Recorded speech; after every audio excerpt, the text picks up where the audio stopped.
بسم الله الرحمن الرحيم. ألف لام را. تلك آيات الكتاب الحكيم. أكان للناس عجبا أن أوحينا إلى رجل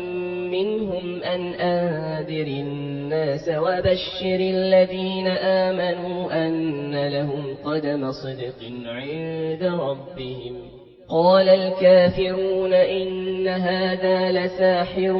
مبين. إن ربكم الله الذي خلق السماوات والأرض في 6 أيام ثم استوى على العرش يدبر الأمر ما من شفيع إلا من بعد إذنه ذلكم الله ربكم فاعبدوه أفلا تذكرون. إليه مرجعكم جميعا وعد الله حقا إنه يبدأ الخلق ثم يعيده ليجزي الذين آمنوا وعملوا الصالحات بالقسط والذين كفروا لهم شراب من حميم وعذاب أليم بما كانوا يكفرون. هو الذي جعل الشمس ضياء والقمر نورا وقدره منازل لتعلموا عدد السنين والحساب ما خلق الله ذلك إلا بالحق يفصل الآيات لقوم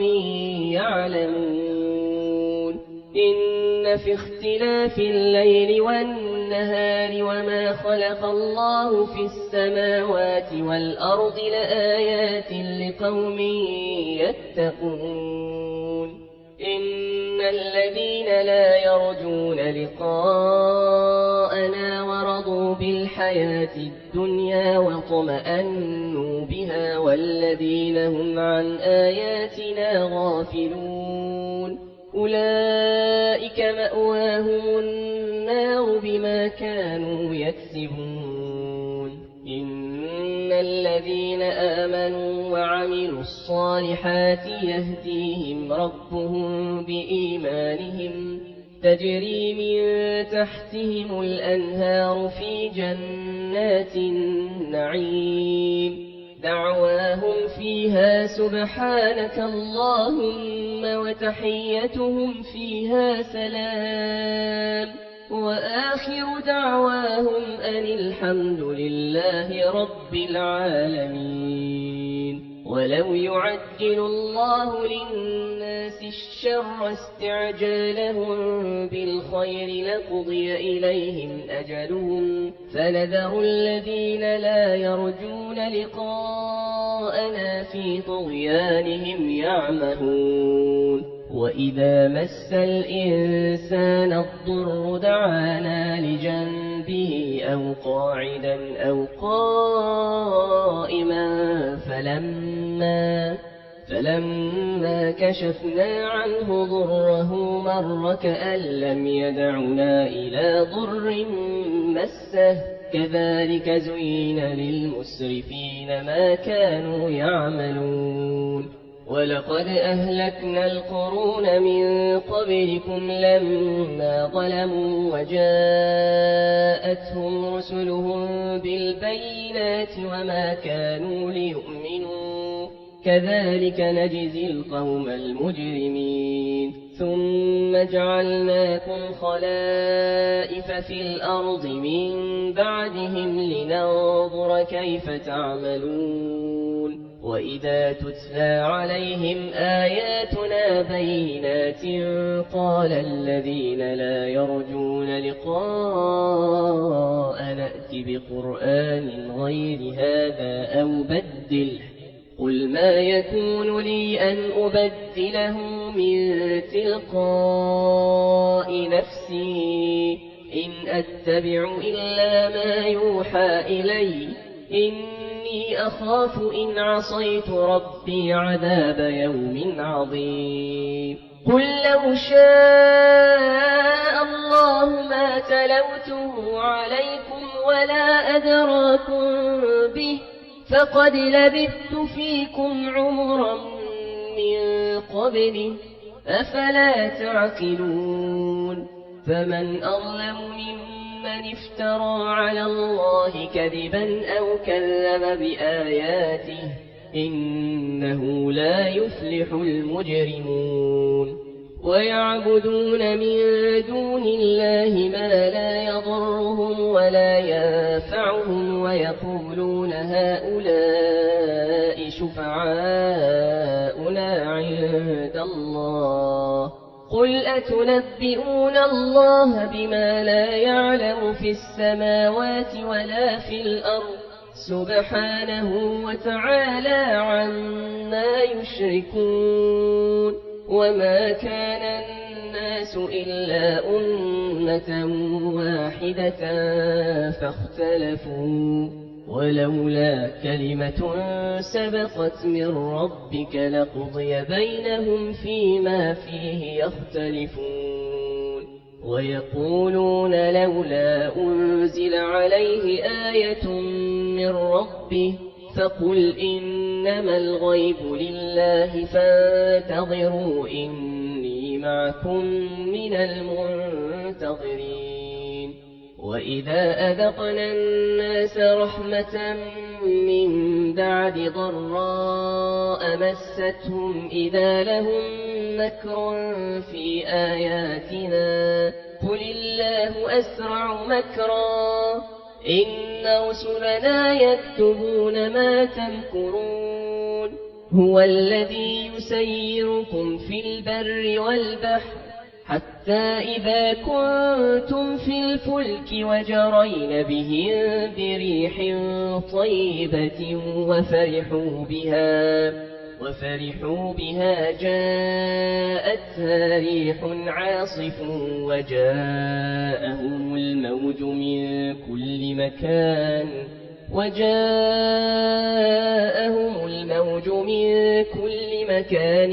وظنوا أنهم أحيط بهم دعوا الله مخلصين له الدين لئن أنجيتنا من هذه لنكونن من الشاكرين فلما أنجاهم إذا هم يبغون في الأرض بغير الحق يا أيها الناس إنما بغيكم على أنفسكم متاع الحياة الدنيا ثم إلينا مرجعكم فننبئكم بما كنتم تعملون إنما مثل الحياة الدنيا كماء أنزلناه من السماء فاختلط به نبات الأرض مما يأكل الناس والأنعام حتى إذا أخذت الأرض زخرفها وزينت وظن أهلها أنهم قادرون عليها أتاها أمرنا ليلا أو نهارا فجعلناها حصيدا كأن لم تغن بالأمس كذلك نفصل الآيات لقوم يتفكرون والله يدعو إلى دار السلام ويهدي من يشاء إلى صراط مستقيم للذين أحسنوا الحسنى وزيادة ولا يرهق وجوههم قتر ولا ذلة أولئك أصحاب الجنة هم فيها خالدون والذين كسبوا السيئات جزاء سيئة بمثلها وترهقهم ذلة ما لهم من الله من عاصم كأنما أغشيت وجوههم قطعا من الليل مظلما أولئك أصحاب النار هم فيها خالدون ويوم نحشرهم جميعا ثم نقول للذين أشركوا مكانكم أنتم وشركاؤكم فزيلنا بينهم وقال شركاؤهم ما كنتم إيانا تعبدون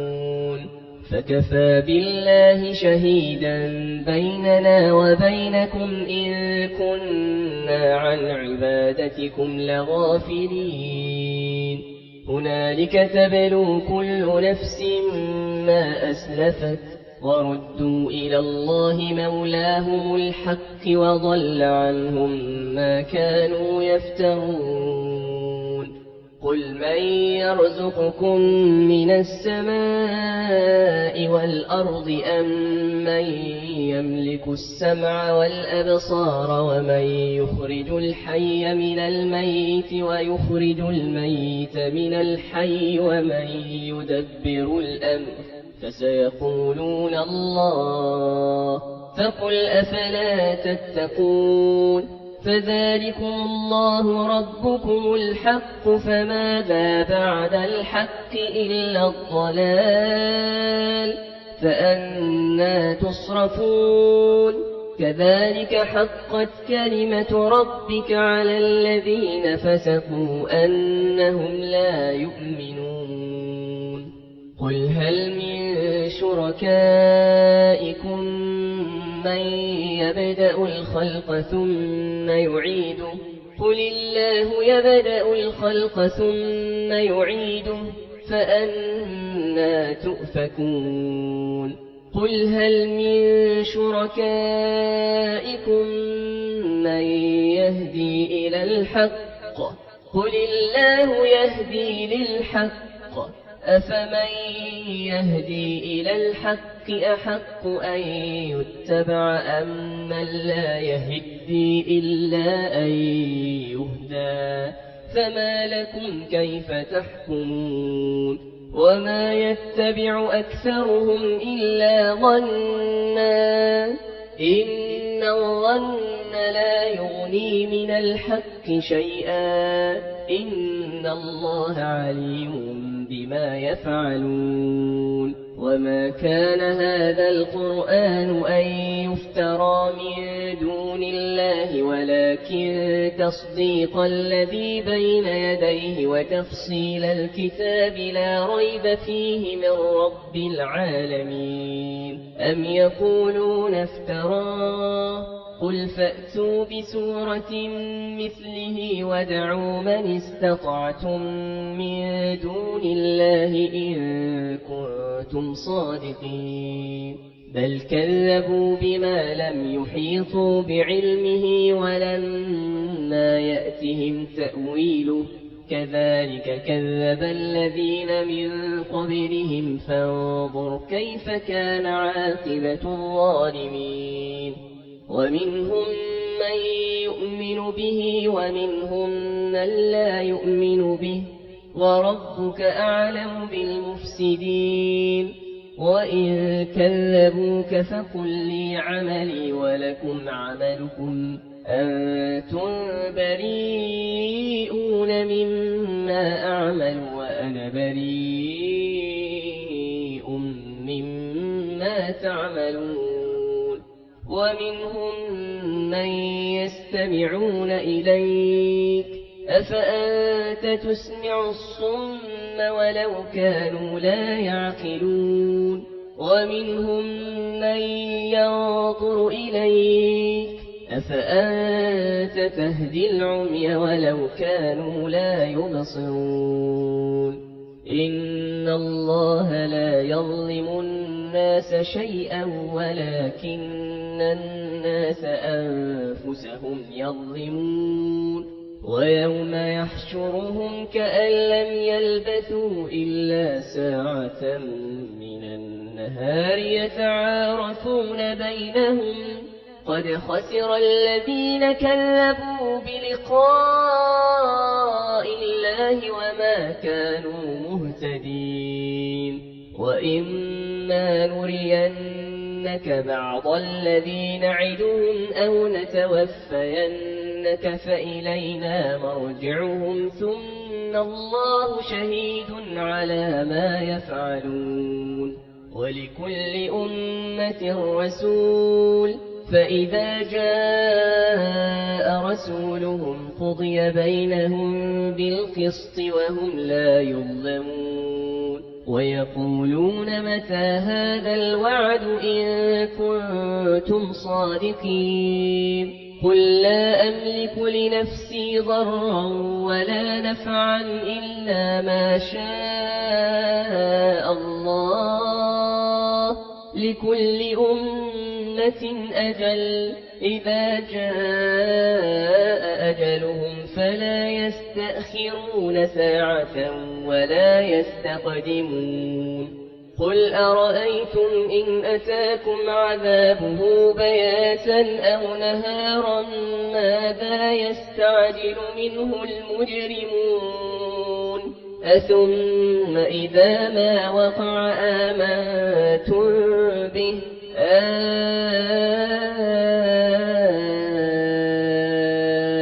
الآن وقد كنتم به تستعجلون ثم قيل للذين ظلموا ذوقوا عذاب الخلد هل تجزون إلا بما كنتم تكسبون ويستنبئونك أحق هو قل إي وربي إنه لحق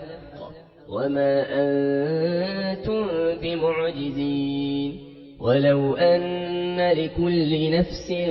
ظلمت ما في الأرض لافتدت به وأسروا الندامة لما رأوا العذاب وقضي بينهم بالقسط وهم لا يظلمون ألا إن لله ما في السماوات والأرض ألا إن وعد الله حق ولكن أكثرهم لا يعلمون هو يحيي ويميت وإليه ترجعون يا أيها الناس قد جاءتكم موعظة من ربكم وشفاء لما في الصدور وهدى ورحمة للمؤمنين قل بفضل الله وبرحمته فبذلك فليفرحوا هو خير مما يجمعون قل أرأيتم ما أنزل الله لكم من رزق فجعلتم منه حراما وحلالا قل الله أذن لكم أم على الله تفترون وما ظن الذين يفترون على الله الكذب يوم القيامة إن الله لذو فضل على الناس ولكن أكثرهم لا يشكرون وما تكون في شأن وما تتلو منه من قرآن ولا تعملون من عمل إلا كنا عليكم شهودا إذ تفيضون فيه وما يعزب عن ربك من مثقال ذرة في الأرض ولا في السماء ولا أصغر من ذلك ولا أكبر إلا في كتاب مبين ألا إن أولياء الله لا خوف عليهم ولا هم يحزنون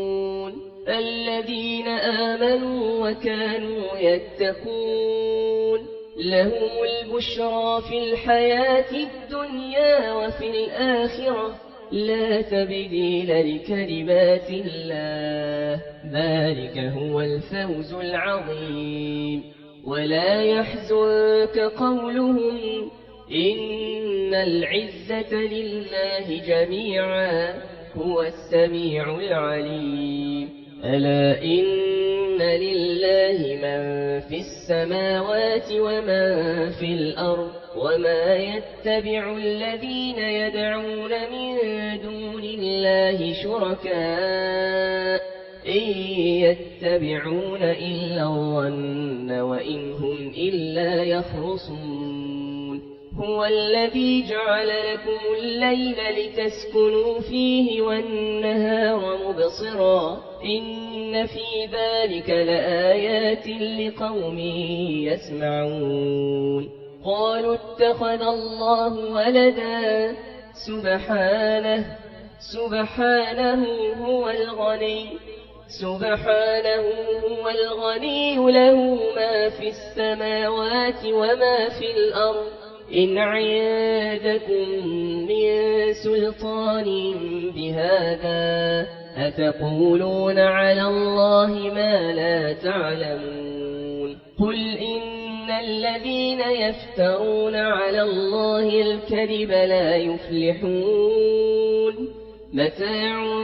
في الدنيا ثم إلينا مرجعهم ثم نذيقهم العذاب الشديد بما كانوا يكفرون واتل عليهم نبأ نوح إذ قال لقومه يا قوم إن كان كبر عليكم مقامي وتذكيري بآيات الله فعلى الله توكلت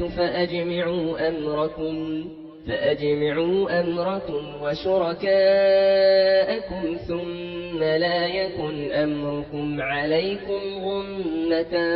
ثم قضوا إلي ولا تنظرون فإن توليتم فما سألتكم من أجر إن أجري إلا على الله وأمرت أن أكون من المسلمين فكذبوه فنجيناه ومن معه في الفلك وجعلناهم خلائف وأغرقنا الذين كذبوا بآياتنا فانظر كيف كان عاقبة المنذرين ثم بعثنا من بعده رسلا إلى قومهم فجاءوهم بالبينات فما كانوا ليؤمنوا بما كذبوا به من قبل كذلك نطبع على قلوب المعتدين ثم بعثنا من بعدهم موسى وهارون إلى فرعون وملئه بآياتنا فاستكبروا وكانوا قوما مجرمين فلما جاءهم الحق من عندنا قالوا إن هذا لسحر مبين قال موسى أتقولون للحق لما جاءكم أسحر هذا ولا يفلح الساحرون قالوا أجئتنا لتلفتنا عما وجدنا عليه آباءنا وتكون لكما الكبرياء في الأرض وما نحن لكما بمؤمنين وقال فرعون ائتوني بكل ساحر عليم فلما جاء السحرة قال لهم موسى ألقوا ما أنتم ملقون فلما ألقوا قال موسى ما جئتم به السحر إن الله سيبطله إن الله لا يصلح عمل المفسدين ويحق الله الحق بكلماته ولو كره المجرمون فما آمن لموسى إلا ذرية من قومه على خوف من فرعون وملئهم أن يفتنهم وإن فرعون لعال في الأرض وإنه لمن المسرفين وقال موسى يا قوم إن كنتم آمنتم بالله فعليه توكلوا إن كنتم المسلمين فقالوا على الله توكلنا ربنا لا تجعلنا فتنة للقوم الظالمين ونجنا برحمتك من القوم الكافرين وأوحينا إلى موسى وأخيه أن تبوأ لقومكما بمصر بيوتا واجعلوا بيوتكم قبلة وأقيموا الصلاة وبشر المؤمنين وقال موسى ربنا إنك آتيت فرعون وملأه زينة وأموالا في الحياة الدنيا ربنا ليضلوا عن سبيلك ربنا اطمس على أموالهم واشدد على قلوبهم فلا يؤمنوا حتى يروا العذاب الأليم قال قد أجيبت دعوتكما فاستقيما ولا تتبعان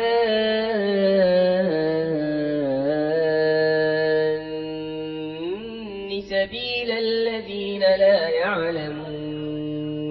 وجاوزنا ببني إسرائيل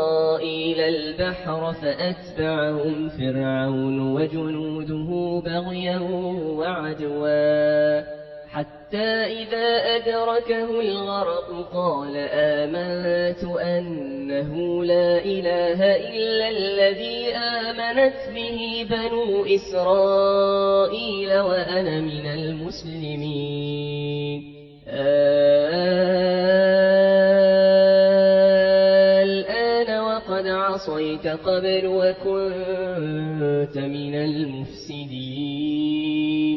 فاليوم ننجيك ببدنك لتكون لمن خلفك آية وإن كثيرا من الناس عن آياتنا لغافلون ولقد بوأنا بني إسرائيل مبوأ صدق ورزقناهم من الطيبات فما اختلفوا حتى جاءهم العلم إن ربك يقضي بينهم يوم القيامة فيما كانوا فيه يختلفون فإن كنت في شك مما أنزلنا إليك فاسأل الذين يقرؤون الكتاب من قبلك لقد جاءك الحق من ربك فلا تكونن من الممترين ولا تكونن من الذين كذبوا بآيات الله فتكون من الخاسرين إن الذين حقت عليهم كلمة ربك لا يؤمنون ولو جاءتهم كل آية حتى يروا العذاب الأليم فلولا كانت قرية آمنت فنفعها إيمانها إلا قوم يونس لما آمنوا كشفنا عنهم عذاب الخزي في الحياة الدنيا ومتعناهم إلى حين ولو شاء ربك لآمن من في الأرض كلهم جميعا أفأنت تكره الناس حتى يكونوا مؤمنين وما كان لنفس أن تؤمن إلا بإذن الله ويجعل الرجس على الذين لا يعقلون قل انظروا ماذا في السماوات والأرض وما تغني الآيات والنذر عن قوم لا يؤمنون فهل ينتظرون إلا مثل أيام الذين خلوا من قبلهم قل فانتظروا إني معكم من المنتظرين ثم ننجي رسلنا والذين آمنوا كذلك حقا علينا ننجي المؤمنين قل يا أيها الناس إن كنتم في شك من ديني فلا أعبد الذين تعبدون من دون الله ولكن أعبد الله الذي يتوفاكم وأمرت أن أكون من المؤمنين وأن أقم وجهك للدين حنيفا ولا تكونن من المشركين ولا تدع من دون الله ما لا ينفعك ولا يضرك فإن فعلت فإنك إذا من الظالمين وإن يمسسك الله بضر فلا كاشف له إلا هو وإن يردك بخير فلا راد لفضله يصيب به من يشاء من عباده وهو الغفور الرحيم قل يا أيها الناس قد جاءكم الحق من ربكم فمن اهتدى فإنما يهتدي لنفسه ومن ضل فإنما يضل عليها وما أنا عليكم بوكيل واتبع ما يوحى إليك واصبر حتى يحكم الله وهو خير الحاكمين